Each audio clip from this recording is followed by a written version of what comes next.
Hey everybody, so I wanted to do a quick introduction here. This is part two of the A Life of a Writer journey with J.P. Walborn. I wound up having to split this in two because it wound up being over about an hour, and I like to try to keep them at most a little over like 30 minutes just because otherwise it gets a little long. There's certain videos you can get away with it depending on material, like 40 to 45 minutes, but anyways, that was why. First part dealt with the introduction to J.P. Walborn, the reason I chose that name, the influences, writers, different forms of media that got me into writing and doing that type of stuff and what I enjoy reading, things of that nature. Part two, I actually delve into the books and the series themselves. I'm hoping maybe by as early as this fall I can have something out. Obviously, I'll keep you guys posted on all that. And this series will continue, and we'll dwell more on different series, on individual books, read an excerpt from that book, and just talk about it. Maybe do some of the poetry or prose that I've done in the past as well, and just get you more and more involved in that world of J.P. Walborn. It's an important aspect of who I am and what I enjoy and love to do. So, yeah. Short update, because I had mentioned I was sick. I got this stomach bug thing last Wednesday. It evolved into a head, chest cold. I think more than anything, it's probably aggravated this cough. But on Tuesday night, which would have been not last night, but the night before, I was really starting to feel even a lot worse. And I was starting to think maybe I had bronchitis or pneumonia, more leaning towards bronchitis. Because of the phlegminess of it, but it was getting more extreme where it was sort of struggling for breath to stop coughing, that type of stuff. So I worked about a half day on Wednesday, and I just had enough. And Jim had asked me, he's like, "Are you okay, man?" And Rich was on me as well, like, "You're not looking good." So I called my sister. She came over to Middletown, picked me up at the job site. I got a doctor's appointment, which thankfully I don't have pneumonia or bronchitis, but they say it's like this viral thing. So they gave me a cough suppressant pill, so we'll see how that works. And then I want to get together with one of my friends who she does a lot of health stuff, and then I want to start coming up with like an immuno package to try to build my immunity up again, because Kate had messaged me and talked to me about that a little bit. She's like, "Your immunity's not very good right now. You're sort of catching everything." And it's like, yeah, it's pretty poor. I mean, it's been 2.5 years of basic constant bombardment of some sort. So I want to try to get that peaked up again and see how it goes. I'm feeling a little better today. I'm not really feeling any worse is probably a better way of putting it. But anyways, so I just wanted to do this short introduction and then give a quick update. This is part two. This will talk about the books and the different projects and things of that nature. And welcome to the world of J.P. Walborn. And at the very end of the video, welcome to the world of Eleanor. Thanks, everybody. All right, so you get to look at me again. So my big stuff is, first we'll go into J.P. Walborn. So everybody has sort of their name that they go by with writing. A lot of times people don't go by their actual name. JP's for Jonathan Paul, my first and middle name, and then Walborn is my mother's maiden name, and that's in honor of my grandpa Walborn, because he had such a big impact. Didn't know him for very long. He died when I was 5, but absolutely adored him. And he's one of those people. He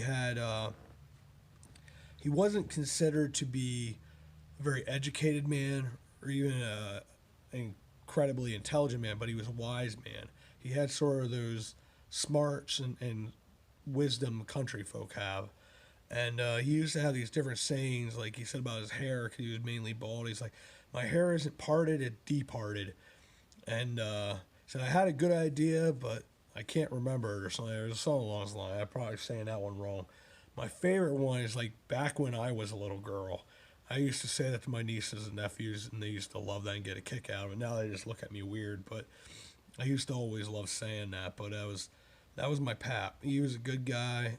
He was known as a good and honest man. And I think that's one of the highest accolades I believe you can receive as an individual, because, to know, it's basically saying this is somebody that's a decent, good person.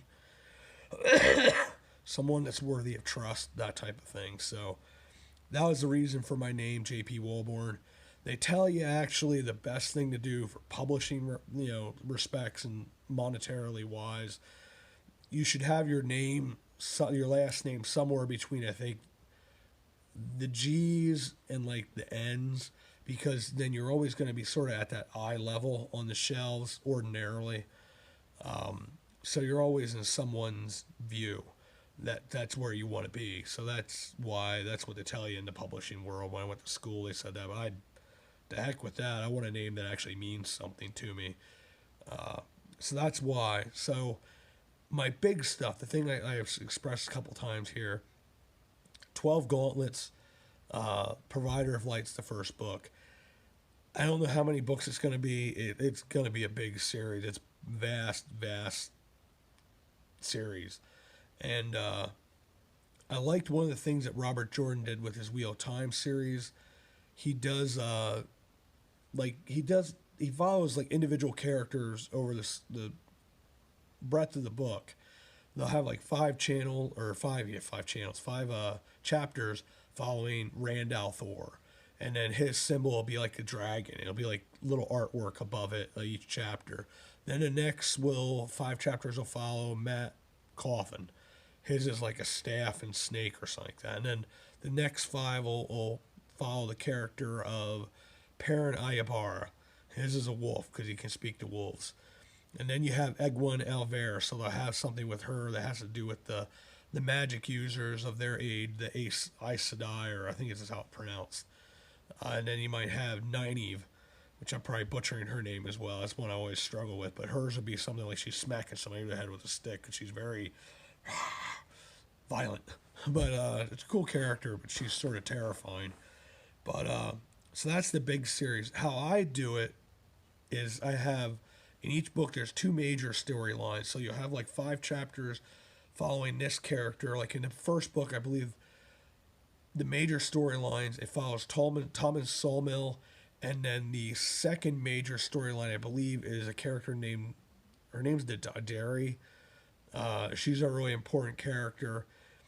She's actually viewed to some degree as a Scarlet Letter, and but she's a tremendous person. So that second major storyline follows her in the warfare that's going on in her country, and then there's 2 side storylines. One follows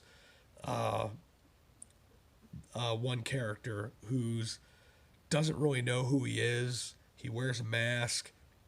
And it also talks about what's going to be one of the major characters in the series. His name is Egrabon El Valendul. And that actually is going to be at the beginning of the book after this prologue. It's the first chapter where it goes into and it talks about, or actually that is the prologue. Chapter 1's where I have this thing, but sorry. I haven't messed with this for a while, so it's sort of trying to remember this stuff. But it follows, he takes on the Dark Lords called Demiroth. And he has 3 lives, and when he gets killed the 3rd time, his reign is over. So in his second form, he takes on the form of a dragon. And Egrabon El Valendul, because every single one of the different heroes sort of takes on, because Valendul is loosely translated as the right one and the leader. He's the preeminent hero. And so El Valendul gets added on to certain heroes in history that are more preeminent. They're considered to have a higher power, if you will. And he's one of those. And there's a lot of weird stuff about how he got his power, because he was actually a very weak character. And then something happens to him, and he gets his power, and he becomes this great hero who, in essence, is rescuing the land and giving it hope. He's also accumulated over that time a bit of arrogance. And he takes along this secondary guy. So the secondary guy, the secondary storyline is about, he's one of the guys that's with him. So he takes this group of guys with him, like 50 guys, and they take on this dragon. Well, stupidly, it was a trap. He should have known it, but he's like so much confidence in his power. He never considers, he basically has just killed these 50 guys. But he knows that this one guy he's very important to the overall story, the overall future of Olenor. So he, in essence, sacrifices himself and protects him, and at the same time, basically sacrifices the other 50 guys and kills the dragon, the second form of Demiroth. And that is it's a sad story because he realizes his error and he apologizes, and he's just broken by what he did. So he, in essence, he's killed. Hope is lost, or might be killed, but it's a little bit of a hint there. I mean, I think it's going to be an easy thing to assume that the guy's still around somewhere, but he's just destroyed.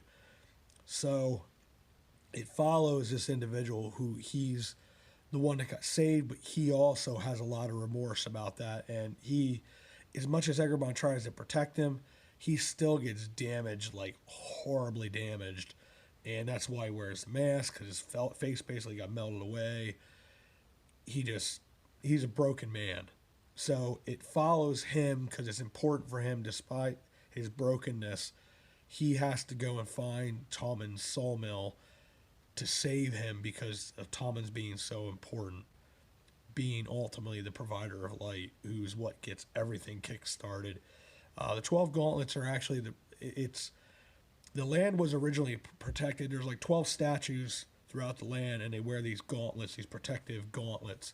And they got to find these, re-put them back where they're supposed to be, and then eventually the land's protected again. And then there's a character that'll eventually be known as Valandol, the Valandol, and he'll have to kill Demiroth.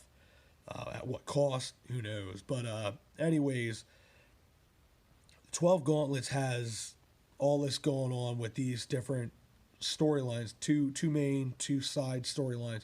And then one thing that you don't really see a whole lot, we're actually going to show you from the side of the evil side, because there's these characters who, the main protectors of the land are called the Immerdon.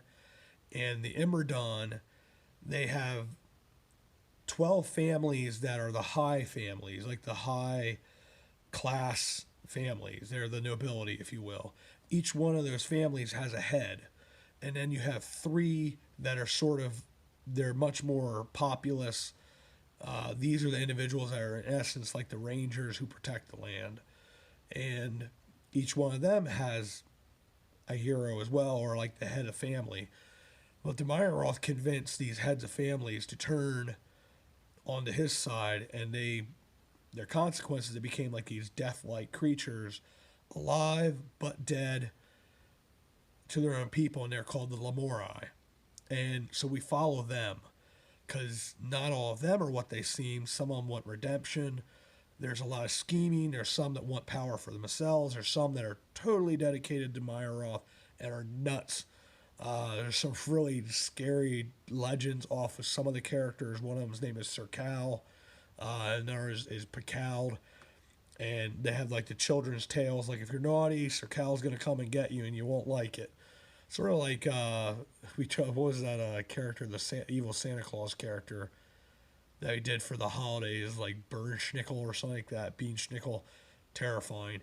These are a lot worse, but those are those characters. So you have 5 parts to these books, and it goes through and follows their storylines, and each book will follow that same premise. Prologue, the major storyline, side storyline, major storyline, side storyline, evil, then you go back into main storyline, side storyline, and things like that. And I think the main storylines will wind up having 2 additional, they'll have 3 sections, so they'll have 15 chapters per book.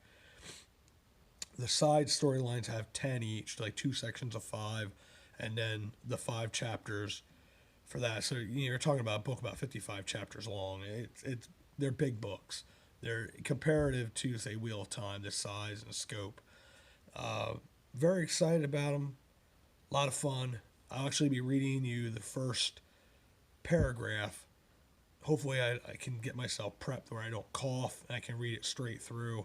And it's that thing sort of like Wheel of Time, the influence of having every single first paragraph of the start of these books will all be roughly the same. They'll have these same little aspects and stories or little sentences that are especially important in each paragraph, the beginning paragraph, but they'll be starting at different places and starting with different characters. The secondary one is the Boys of the Fallen Sun and the Risen Moon. That is purely off of the stories that my dad told. A lot of stuff I've had input stuff from my childhood. And that first book, it's all but done. Absolutely love it. A lot of fun. Pretty cool. But it goes through the first book. You're actually, the main character, Wallace, you're seeing it because it starts out with him at a much older age. And it lets you know they go back every single year to celebrate their adventures and also talk about what happened in World War II, and because the series goes into that eventually. But it's 6 books. The first one follows a story of the Mystic Man in Jeff's Swamp. And they sort of get themselves amped up to go out and find this Mystic Man, teach him a lesson, because he's doing magic and naughty things and causing problems for the crops. And it goes into right as the Great Depression starts. And second book is they get fooled into running Moonshine. That's a fun story. And each book is sort of matures with the boys as they get older. The third book, one of the main characters actually gets really sick. And they go on an adventure, like a night adventure, because that character is very eloquent writer, and they do the whole thing that it's, he's being knighted and all this other stuff. Fourth book goes into, you read in the first book, you find out Wallace's father was very abusive, and his mother and he went back to Ravine to where her father was, to get away from her husband, who was horribly abusive. He comes back in the fourth book saying that he's found religion and he's changed. Wallace can't get past it. And he and his friends take a trip out west and basically go to the West Coast to sort of let him find his way, and his friends go with him to support him. And unfortunately, by the time they get out to California, you have the day that shall live in infamy with Pearl Harbor. And book 5 is them all signing up and going to war. And it shows the sadness of what happens. It's called the Age of Innocence, because so many guys went there into war.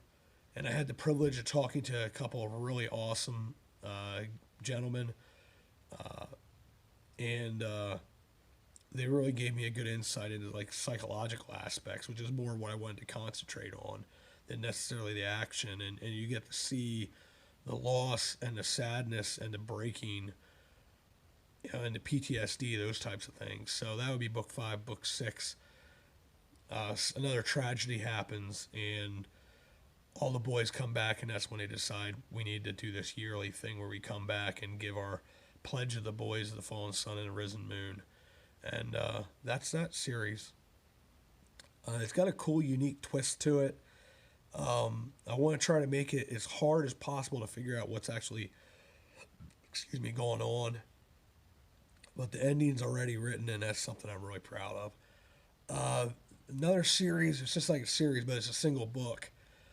It was actually originally written as a short story called Job. I will change the name for the novella because a lot of people are going to be looking at it and say Job, and not know that it's pronounced Job. But that's it's a unique story. It's a kid's story. It's these elemental creatures, and this one creature in particular called Job, who he deals with the refuse. He's the trash man, if you will. And he befriends this young princess, and he's got this arm that hangs down, and he's just sort of a unique individual, and there's a lot of wisdom there. But he's got quite a unique past. He's much more than he is shown to be. And there's a lot of connections with the king and that type of stuff, and there's a reason that he is the trash man. So it was sort of his punishment. The next one, which I'll be reading from this one as well as at some point here in the next couple episodes of this series, is called The Glorious Giants. It's an introspective sort of look into what a child goes through and how they deal with tragedy. The main character, his family got into a car accident and his twin sister was killed. He was paralyzed. He blames himself for it because he had his favorite toy and he didn't have it with him, and he threw a little bit of a fit and they had to go back and get it. If they hadn't had to go back and get it, they wouldn't have probably been in this accident, but that's also just the way life happens. But he blames himself for it. His parents are also, they lost their daughter, they don't blame him, but they're sort of in their own world, and that sort of happens sometimes.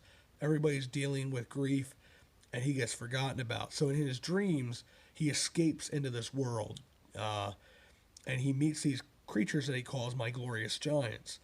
You know, you have Wind Waker, who used to have these beautiful wings, probably like maybe like a griffin or something like that, but now they're stone. You have all these different characters and these really noble and beautiful traits, and they're all gone. And what has to happen is, to heal himself, he has to heal each individual one of these glorious giants, who in essence are aspects of himself. So by focusing on others and showing love and compassion, he's also able to heal himself. And the last character isn't a giant at all, but something quite different. And he needs that last interaction to, in essence, forgive himself. And so I think the closest thing I could say that is to, or what's like, is Where the Wild Things Are. It's not so much like there, sort of the kid being naughty and, you know, going out and having his adventures and, you know, with the monsters and the beasts and that type of stuff. This is more, it's more of an emotional journey, if you will. So there's a bunch of other things, like I have something called Sincerely Yes, where it goes into the historical fiction. I have a book called The Redemption Road that goes into two brothers who, one makes a ton of really bad choices, gets involved with, in essence, the mob, and his younger brother comes to rescue him, but something bad happens and he has to go back and tell the guy's wife. And he has that, or Sincerely Yes is about a guy that goes off to World War II. He writes his letters and he always ends them with Sincerely Yes, I love you. And his letters stop because he gets captured. He's a hero, and he gets really messed up and can't remember anything. And it's sort of a journey back, getting his memory back, remembering this woman that he loved. And it's a love story and historical fiction. So those are some of those things there. A bunch of other things here which I really don't recognize. I had to look them over again. Something called Legendaria. It's fiction, fantasy fiction. I'm not even sure what this one is. Unloved One. I have to look at that. Man of Legend. That's another one that's, I know that's fantasy fiction. The Trembo Tales. That's actually sort of a cool, like, kids, you know, this girl, she winds up getting sucked into this land, and then she has to go, you know, heal the land, and like the land of the seven sorrows, and defeat this evil wizard who has his 7 daughters, and then there's the 7 daughters of the good wizard, and the names sort of correspond with each other. Like if you have Charity, the name of the other, the daughter of the evil wizard or sorcerer is the opposite of that. And that one I have quite a bit written on that. The Adventures of Manny and James. It's actually a series about cats. Sort of almost a James Bond, but it's cats. And I had some pretty cool names. I gotta look them up, what I have them as, because there's this, when I was driving north in Pennsylvania to do some of these stores at the very tippy top of Pennsylvania, they have a couple of towns in a row that they have sort of a very British sound to them, and they're like perfect. So I had to look up what those are again, because like I said, a lot of this stuff I just can't. I haven't messed with a lot of this stuff for a while, so some of this is new to me. I have a Varial's Hope, which that's actually probably it follows this ship called the Destiny's Gambit, and that's a sci-fi. Probably loosely influenced by if you've ever seen the Fox show. They had a movie for it as well, called Firefly. One of the best sci-fi series ever. And the movie's name sort of eludes me as well, but that is one of the best science fiction movies ever. Now they're talking about potentially doing a revamp of it, but we'll see how that goes. I don't think you can beat the original cast. The Sleuthing Club, that's my version of Harry Potter. It has to do with, they have a school, that type of thing, but they wind up, the school winds up getting destroyed right at the very beginning, and then these kids have to go around and figure out the clues. It's a lot of it doing with detective work, and they have certain powers and things like that, but it's called The Sleuthing Club and the Searchers for Truth. Alright, so I'm going to continue here talking about The Sleuthing Club. Battery ran out. I didn't realize it was that low, but that's why I'm in a different place and all that. But it's a really cool series, actually. Really cool teachers. There's this way of traveling all over the world and stuff like that. So I think it'll be a series that has a lot of potential, and put a lot of time and effort into it. That's one of them that I have quite a bit written for as well. But it's called The Sleuthing Club and the Searchers for Truth. But and then the second to last one is called Beneath the Surface. This is sort of my ode to Alice in Wonderland. You have this young girl, she's only 14. She just actually lost her parents, and it's a sad story. And she gets sucked into this world, this mirror world, and befriends this thing called Creature. And he's neither beast nor man. He's just sort of is what he is, and there's a lot of story to him, and she has to help him how to figure out how to save his world, and so there's a lot to that. But Creature's unique. I think he's going to be a pretty cool character. He's got the aspects to him that it could be something that could be quite enjoyable. Last but not least, my friend Loons and I, we actually met. She's from England. And we met playing a game on Facebook called Realm of Empires. My friend Bob was playing it. I kept on seeing him like conquering another village or castle, and I was like, this looks like it might be pretty cool. And Bob warned me. He's like, well, the people that are playing it, they're a little wild. And Bob at the time didn't know that I'm a little nuts too, so I fit in with the group eventually. But at first I didn't. I went off on my own and fell in love with the game. It was a lot of fun, and then ultimately wound out leading the clan with Bob. And Loons was one of the members, and we got to talk, and Loons and I became best of friends. And we were just actually talking the other day, and I talked about early at the beginning of the video how people sometimes give you that impact, and you just need what they have to say at that exact moment, and that was what I needed. And Loons knows me. We say that we're brother and sister from another mother. Is a freaking fly. This thing keeps on harassing me. I can never kill it.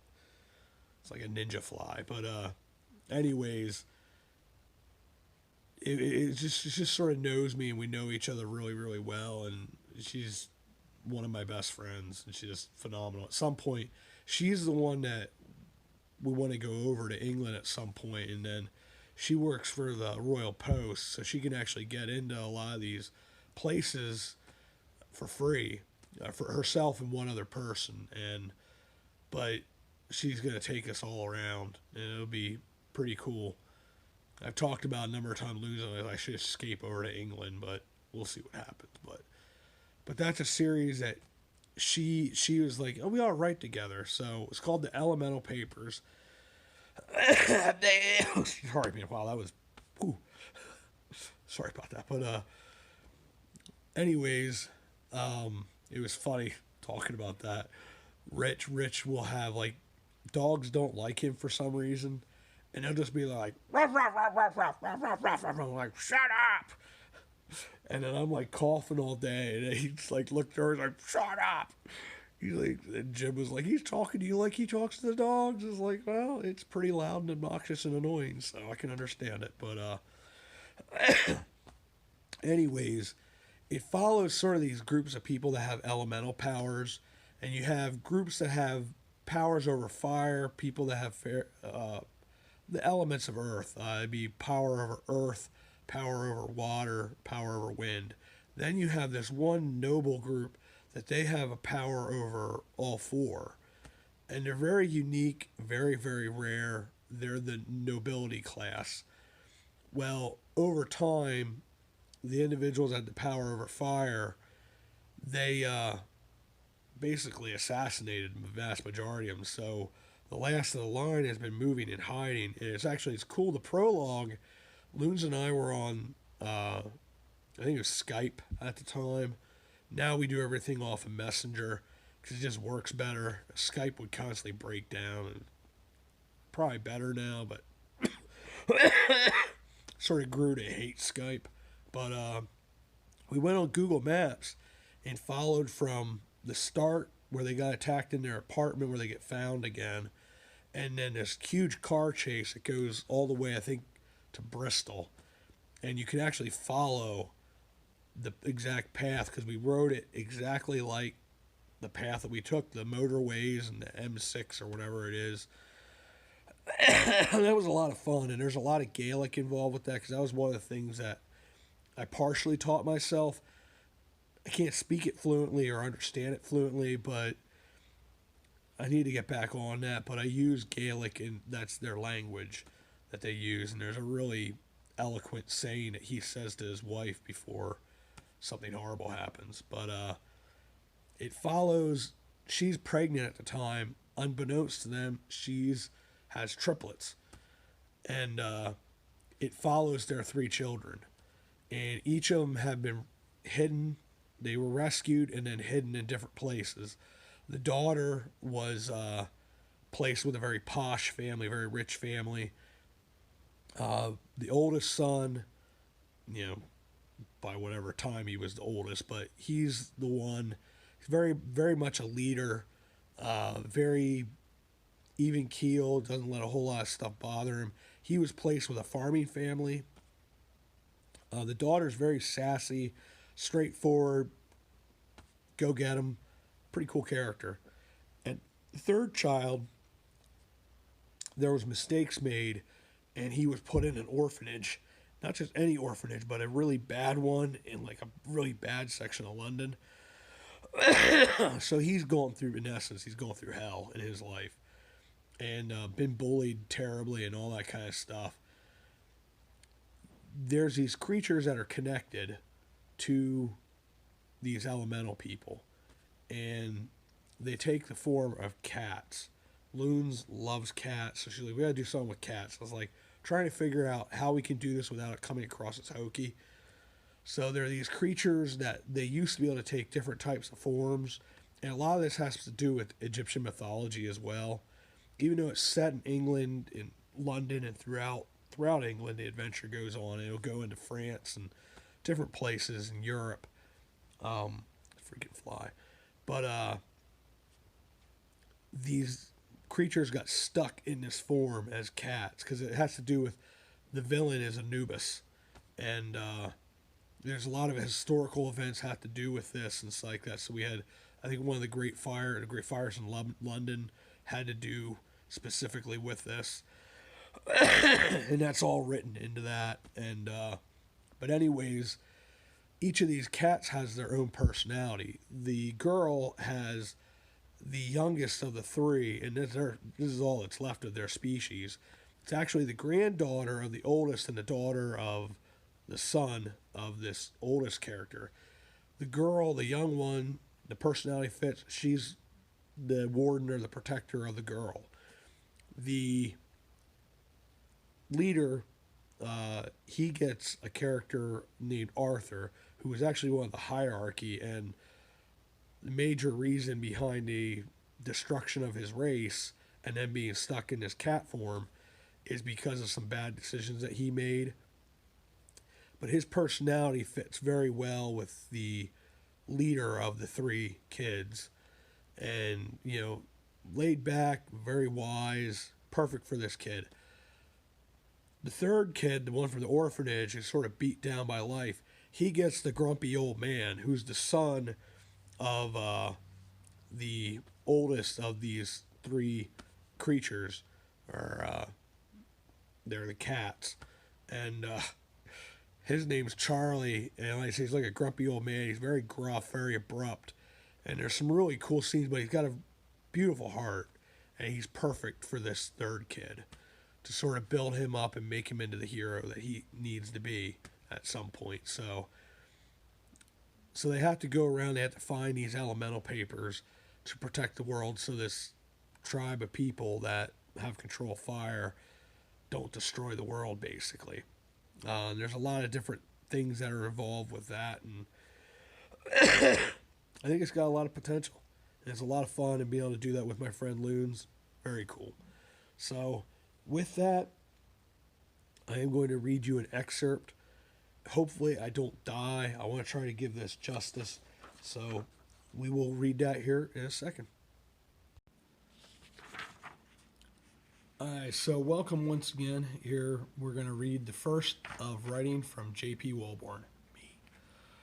So this is from Chapter 1, The Messenger, Land of Ilum, the storyline, major storyline of Tommen's Sawmill. And this is from 12 Gauntlets, Provider of Light, and is the first paragraph of Chapter 1.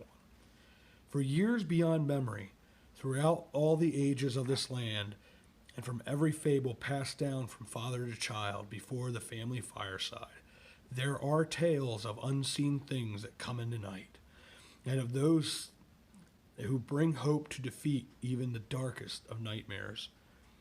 Though life may one day be ended, only to fade beyond the great veil, one thing shall always remain true. Hope shall never diminish as long as there is still but one to uphold the light. The last legend of the land known as Olinanor begins on one cold and misty night in the wild of Alevion's northern province, known as the Villa, where one simple hope would rise from the darkness to provide a light to unite the peoples of every nation. Every epic has a beginning. Every myth has its sorrow. Every legend, a hero. Here now begins the last tale of the hero that legend has named, the Provider of Light. And that, my friends, is your welcome to the world of Elinor and the world of J.P. Walborn. So with that, I'm going to say thank you. We will do more of these, where we'll go a little more in depth into each book series, and I'll read, like I want to do the next one on Boys of the Fallen Sun and the Risen Moon, and then I will read you the entire prologue. It's a lot longer than that. I'll go into some of the other stuff, like some of the stuff from Glorious Giants, some of these other series, some of my poetry, and that type of writing. And we'll have a lot of fun with it, and you get to be part of that world and to see stuff, and then keep you posted on when we eventually get to that point where I have this stuff finished and edited and then out there in the market. But with that, I want to say thank you. Thank you for coming along again on another one of our adventures, our stories, and as always, we will see you all about town.